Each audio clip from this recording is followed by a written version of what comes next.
Hello, hello. Hello. How's it going? Good. God, We're live. that was a quick countdown. Well, yeah, I said the 5-second countdown started, and then I told you that the countdown started after we were already 2 seconds in. Oh man, you know my internal body clock is so accurate that kind of margin for error really throws me off. Right, okay, is this whole episode going to be off kilter now because of that? It will, yeah, yeah. How are things? Yeah, good, thank you. All good here. Can't complain. Just come off a week of holiday. Yeah, which was nice. You were in France. I was in France. Bonjour. Yeah, it was very hot, but also it was really hot. It was like 35 to 38 degrees each day. But also, like, towards the end of each day, there was distant thunderstorms happening. Ooh. So we were never like in the midst of a thunderstorm, but there was always like I could hear like rolling thunder in the evenings.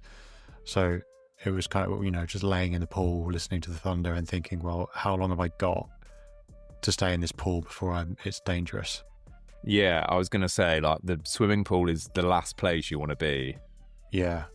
I remember when I went traveling a couple of years ago. In fact, it was probably about 2 years ago to the day. We were in Laos in Southeast Asia, and there was a thunderstorm, and I was in a mood at the time, and so I refused to get out of the pool. And I was, like, "It'll be fine." And everyone was like, "James, you know," there was like it's proper like lightning, and you know, like a tropical storm. Right. And I was like, "Whatever, I'll be fine," and like refused to get out. And I didn't understand how dangerous it was until afterwards. So was the thunderstorm like on you? It was, yeah, like how you many know seconds? how you're meant to count the gap, aren't you, between thunder and lightning? Like it was basically like no gap. It was like a thunderstorm. Yeah. So there's a good chance that you just might not have been here today because of that. I had main character syndrome, you know, like in my head I was in a film and like it was tipping it down. Yeah. And like I was in the pool and like the rain was like bouncing off the pool and I was like, I probably look really cool. It's like the Crimea River video. Yeah. Okay. By JT. Yeah. Okay, well, why were you in a mood? Can you disclose that on here, or is it private? No, it was nothing like because you got in a fight, didn't you, around private. a pool table or something? No, this was way before that. Oh, okay. Yeah, no. Why was in a mood? I can't remember. I'd probably had too many drinks, too many cheap beers, and you know, I was sulking about one thing or another. You know, lack of sleep, too much beer. It's not a good combination. Too many for hostels. Me, so. Too many scabby hostels, like covered in bites. Yeah, exactly. What is the beer of Lao, or do they have like Thai beer? It's really uncreatively called Beer Lao. Okay. Yeah, I've got a t-shirt, but it was very nice. It's like a premium lager. I'm sure there were more, but that was, you know, like every nation has like its beer. Apart from England, like a lot of nations have like the beer. Yeah. And what is the closest thing we have to that? Is Carling English? Yeah, it is, but I don't think that would ever be. I feel like Stella is like I don't know. Stella's is it French? It's Belgian. Belgium. Yeah. Damn it. Which they've really lent into. I mean, if we ever do a podcast about rebranding, like Stella is the absolute poster boy for how to do a successful rebrand, because of course it used to have a terrible reputation in the UK. Yeah. And now, you know, David Beckham and like a guy with a Belgian accent in the adverts, and suddenly it's like premium. Maybe that's what we need on our adverts. Can you develop a Belgian accent? Or I mean, I'd probably offend quite a few people, but I could try. Yeah. Do you know, I don't know if this is true, but we don't have enough listeners for them to fact check me on it, so I'm just going to say it anyway. Go on. That apparently that French fries come from Belgium, but when they were brought to North America, they just assumed that what they were hearing was French from Belgian people, and so called them French fries. Really? Well, Belgian people do speak French, so it's possible they were speaking French. Do you know who doesn't speak French? You? No, what's the song? Oh, Girls Aloud. Girls Aloud, yeah. Anyway, that was so. Were you expecting me to get that from you saying, "Do you know who doesn't speak French?" well, I mean, it was a banger. Because the lyrics are, "I don't speak French." Yeah. It's not like they say, "Yeah, okay." Anyway. I think it's actually I can't speak French. Anyway, it doesn't matter.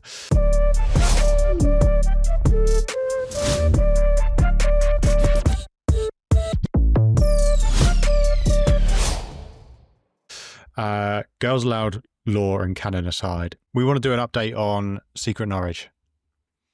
Yeah. So- that's our newsletter. For those who aren't familiar, that's a newsletter that we launched, a local newsletter. So, very quick synopsis. What is Secret Norwich? Super quick. It's a weekly newsletter in which we send a hidden gem or secret about the city of Norwich that we hope residents of Norwich won't know about. Okay, nice. That was quick. Well done. Thanks. And we have been running Secret Norwich for how long now? Oh, good question. I want to say about 3 or 4 months. I think it is 3 months. Yeah.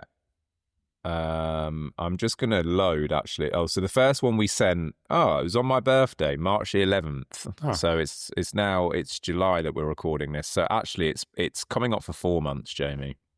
4 months. And in our last update, we covered a few things. One of them was that we had just, after 2 weeks, got to 1,200 subscribers. Yeah. There or thereabouts. So we're 4 months in. How many subscribers are we up to now, James? So we're currently on, I'll give you the exact number. We're on 5,459. Nice. Yeah. So good growth. Yeah. There was solid. There was like a period of time where we stalled growth. Yeah. Right. Yeah, it's really annoying actually, because this newsletter I just cannot get it to grow organically. Like, That's the big challenge that we're having at the moment, Jamie, is that we are, aside from the first couple of 100 subscribers, which we got from various like Norwich-based communities, we have paid for basically all of our subscribers. We're running a really successful Facebook ad campaign at the moment. And I'd say the case study that we can take from this newsletter is like a masterclass in how to acquire subscribers through paid advertising. I think we've done that really well. But boy, we would be sweeping this under the carpet if we wanted a case study about how to grow a newsletter organically, because it just is not. People just don't want to spread the word about it. And I really thought it being a local newsletter that people would. Yeah, I think there are, what I think with the organic thing, I think it pales only because it's being compared to our paid acquisition. So I think, because you're the one that's managing this mostly. And to be fair, there was some really good growth in the early days from organic. And you say maybe like a couple hundred, few hundred from organic through kind of Facebook organic posts and Reddit, etc. And then I think you told me that we've had maybe 120 referrals for a referral campaign you ran. Yeah. So we might be thinking, okay, well, 500 organic subscribers. Do you think that's fair, or do you think that's too much? No, I think we've had more than that actually. So okay. I think we've had probably nearer to 1,000. We've had 141 referrals, which isn't that much, to be honest with you. I really thought we would get more, but we ran a referral campaign. 89 subscribers took part in that. And 141 readers were referred, although, how many of those were just like alternative emails. And at the start, we went from about 0 to 700 before we'd actually ran a paid ad. So, okay. So we yeah, talk about 20% of the audience coming through organic. I just think the ads have performed so well that it's, if you had a local newsletter and it had 1,000 subscribers and you hadn't paid a penny in ad to acquire those, and you weren't an email marketing agency running the newsletter, I think you'd be happy with that. Yeah, I I think. guess, yeah, there's a question here about our expectations. I suppose you're Yeah. right.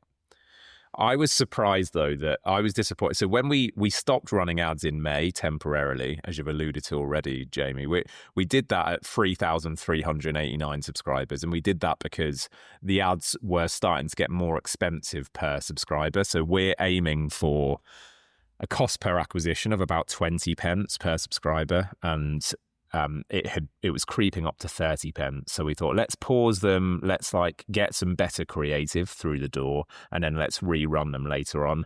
And in the month that they were paused, we grew by just under 300 subscribers. It was about 6 weeks that they were paused, which I thought was really poor. And that's when we ran the referral campaign, and we did other kind of thing. I'd post it here and there where people would let me. And I really thought the referral campaign would be huge. We included a secret section in every newsletter that I thought was just perfect. You get access to this extra bit of information or value because you've referred someone. And that was the idea. And just people didn't seem to be that fussed by it. Interesting. I think some people would take 300 subscribers in 6 weeks. So yeah, I think we have big expectations for this. And, we have goals in which we want 25,000 subscribers, by early next year. So, and we have a point to prove here because, we run newsletters for a living. Okay, let's talk about that growth for a second then. Have you learned anything about the engagement metrics? Is there any correlation between how people engage with, the metrics that are being reported and the size of the list? Have you noticed any correlation there? Yeah, there is a downward trajectory. And this is kind of newsletter economics 101. As your list gets bigger, it gets lower in quality. That's the general trend that we see across basically every newsletter that's ever existed. Of course, you can manually intervene to buck that trend by getting rid of poor quality subscribers as and when. And there are some huge newsletters. 1440 is a good example. 1440. Google it. It's one of the biggest newsletters in the world. It has 3.5-4 million subscribers. But they reckon that they maintain a 60% open rate. And they do that because they're constantly chopping away at unengaged subscribers. We haven't done any of that yet because we're still kind of trying to figure out what our normal is. But there has been a general decline in open rates as our audience has gotten bigger. And I think part of that is just because of newsletter economics. But part of it is also because we're getting most of our subscribers from Facebook Facebook Marketplace, from Facebook and Instagram. And the way that they subscribe, Jamie, is that they can actually fill out a form using their Facebook profile within Facebook or Instagram. So they don't need to leave Meta in order to come to our website and subscribe. And what that means is that the default email that they're using is whatever email they've used to sign up for their Facebook account or their Instagram account. I don't know about you, but the email address I used back in the day when I set up my Facebook account is not the email address that I use at the moment. So if I'd filled out this form to sign up for Secret Norwich, I wouldn't be receiving the Secret Norwich newsletter to my primary inbox. I'd be receiving it to, my old Hotmail address that I used to make Facebook back in 2008. Yeah. Was it hips don't lie at hotmail.com or something? Yeah, something like that. Yeah, probably. Yeah. I don't speak French at hotmail.com. Yeah. So I think that's a problem that we're monitoring, but generally the metrics are good. Our overall average open rate across, and bearing in mind we sent an email yesterday, so it's temporarily a bit lower, but it's 50.78% across all of our sends, and our click-through rate is a massive 14.23%, which is really high. If you're not in email marketing, you might not appreciate how high that is, but 2 to 5% on a click-through rate is like a target for most senders. So to be at 14 is unprecedented. Yeah, that's cool. I think Yeah, that's good. I think the other thing that we probably need to point out there is like subscriber decay. And so, Yeah. you know, when you're a new newsletter and you have 500 people in the first week, they're all super new and super engaged. And then as you over time, you know, their engagement will decay. So that, you know, that's newsletter economics, right? The bigger you grow, the more likely you are to have a decay in engagement because your subscribers are older, or they're aging in terms of how long they've been subscribed for. And also literally aging as well. Mm. You know, Yeah. It's morbid to say, but eventually subscribers die. Yeah. Do you know Facebook has a whole department that is there to just deal with the number of users that they have that die every day? Because they're like, their biggest cause of churn now is death. Yeah. Because they have that many users, you know, that like that is one of their main causes of like losing users. Yeah, I'm not surprised. Do we need a department for Secret Norwich to handle that? I don't think we do yet, although I do think our audience skews to the elderly side, which is also quite interesting. Yeah, I think we have 60% of our audience are over the age of 50. Yeah. Which actually is kind of great. I think it's, you know, those demographics tend to have a little bit more disposable income. They tend to be more engaged. I think part of why our click-through rate is so high is because like we always put a poll in our newsletter, and Jamie, I've never seen poll responses like these. Like we always get between 150 and 200 responses, which, you know, for a newsletter that is only just past 5,000 is like a huge percentage of people. And we share this poll right at the bottom. You know, it's not at the top, it's right at the bottom. So to have that many people reading to the bottom and then bothering to respond to the poll is crazy. And I think that is a trait that you see more in older audiences as opposed to younger ones who are a little bit more cynical when it comes to providing feedback. Yeah. Okay, that's nice. So you reckon if we think about the engagement metrics, if we think about that for a second and that they are good and the click rate's awesome, you touched on the fact that there's a poll which helps and that maybe the older audience helps as well. What else is happening within the newsletter that is contributing to good engagement overall? What are we doing well? I think people enjoy reading it, which I know sounds like such an obvious thing to say, but it's not obvious, which is partly why Send Better Emails exists as a podcast. I think people do enjoy reading it. We got a poll response just yesterday from the newsletter we sent, because people can respond to the poll, but then they can also elaborate on their answer if they want by leaving a comment. And this one said something like, in fact, we had a couple. I'm actually going to try and find it, which I know is not fun to listen to whatsoever, but it was really nice.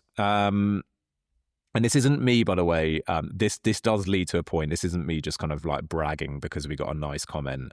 But it does illustrate the point that you're trying to make about people enjoying the content, right? Yeah. So here it is. So it's from one of our readers, and it says, "Bloody love it. Pop a pot of coffee on and read this while it brews. A Sunday morning ritual now." We always get a lot of nice comments, but I particularly like comments like this because something that you and I talk about quite a lot, Jamie, is this idea of like, the regularity with which you send an email can contribute to someone's day in a way that it becomes part of their routine. You know, and famously Matthew McConaughey tries to do this with his Lyrics of Living newsletter, where it's all about like bridging that gap between the work and the weekend, and he wants to insert himself into someone's day in that kind of meaningful transitional period. And I feel as though because we're sending this every single Sunday morning, it is starting to become a bit of a routine for some people. Someone else commented, again, this is on yesterday's, tea, biscuits and the Secret Norwich newsletter. What more do you need on a Sunday? You know, so it's that like, I feel like the consistency of our send, and we generally speaking as an agency don't usually put too much stock into sending at a consistent time. Like we'd probably rather you test different times and test different days. But I think given that like Secret Norwich has always been like a Sunday newsletter, it's really benefited us in terms of like inserting ourselves into someone's morning, and it's quite warming to know that there are actually people that like look forward to it now. So yeah, that's really cool. We should use those comments in campaigns for sure to try and maybe an ad campaign or something. Yeah. Nice. So the ads that we're running, so we've refreshed our ad creative. It's animated short video with James's voiceover. Oh, by the way, just before I talk about that, Matthew McConaughey, I was going to say his newsletter. If you're listening, Matthew McConaughey, the sends aren't tailored to time zones. So the kind of Friday afternoon vibe that the newsletter tries to achieve is lost on me as a UK subscriber because it doesn't arrive until like nighttime on Friday night. So if you want some help with that, Matthew, you know where we are. Or I should say Mr. McConaughey. And he does listen to this, by the way. Yeah, I'm pretty sure he does. Oh, yeah. So this new ad creative. So a quick shout out to Indigo Illusions. They're a video and animation studio that share an office with us, and they helped put this together. James did the voiceover for it, and that's performing really well. So we aren't meta ad people when it comes in terms of like specialists, but something that we've learned is this video is outperforming any other creative that we've done, and all the other creative that we've done up to this point has just been images. Yeah, it's outperforming them by some margin, and I was really amazed at how well it's performing. So just to elaborate a little bit on what Jamie was saying there, all we've done when it comes to setting up these Facebook ads, we do know an expert in Facebook ads. His name is confusingly also James. Let us know if you want an intro because he's excellent. All we've done so far for the Secret Norwich newsletter is shove it into Meta's like ad suite, checked a box that says like AI will optimize this, and then just let it run. And we've put in loads of creative, including images, like nice, big, beautiful images of Norwich. We've done the like iPhone Notes app style ads, which performed okay. Where it's like written out text on your notes app, and then you literally just take a screenshot and upload that as an ad, and it's a bit frame breaking because it doesn't look like an ad, and they did okay, but Facebook kept saying to us, and I'm using Facebook as a catch-all for Meta here, kept saying try a video, video will help. And I remember thinking, oh, will it though? Like, I don't sit there and watch videos, like ad videos. Like, I'd much prefer an image. But anyway, we tried one, as Jamie said, we got Indigo Illusions to help, and they're just awesome. I did a really shitty voiceover for it, and it has performed phenomenally. In fact, the Meta's AI, which optimizes where it shows ads based on how they're getting responded to, has basically stopped showing every other type of creative now. It pretty much just shows the video, and it's converting at 17 pence per acquisition. So that's how much we're paying for each subscriber at the moment, which, again, without context, that might feel expensive, particularly if we're talking about getting thousands of subscribers here, and it's not necessarily cheap, but for newsletter subscribers, that is as cheap as it possibly gets. Like, I've never known a paid ads campaign perform as efficiently as this one is when it comes to newsletter subscriber acquisition. Most newsletters would take £1.50, £2, £3, depending on their niche. 17 pence is a bargain. So we're going to keep it, we're going to make hay whilst the sun shines, I think. Yeah, and we ran an ad campaign for the Inbox Club newsletter on LinkedIn. LinkedIn is famously much more expensive to run ads on than on Meta, but that CPA was, I think, floating around £2 to £3, and then started to climb up to £5 to £6. At which point we paused it. So, 17 pence. I mean, crikey! I wish we could get that for the Inbox Club newsletter. Yeah. Yeah, okay. So just quickly to wrap this episode up, we've actually gone on longer than I thought. I want to ask you what's next for Secret Norwich, and I think it's something that begins with M. Begins with M? Yeah, M for mother. Oh, yeah, monetization, I assume, is what you. Yeah, a few. I was like, M. Yeah. Yeah. Yeah, we're going to sponsor monster trucks. No, we're going to monetize Secret Norwich. That's the next step, and I think the next podcast that we do about this will be about how that's gone. And monetization, I mean, in some respects, Secret Norwich is already monetized because we're using it to advertise other things that we do. So we have started a tour company in Norwich, and we are advertising that through Secret Norwich. And, you know, it seems to be having a tangible impact on getting the word out where that's concerned. But we want a Secret Norwich to be like a newsletter business, not just an ad sales business.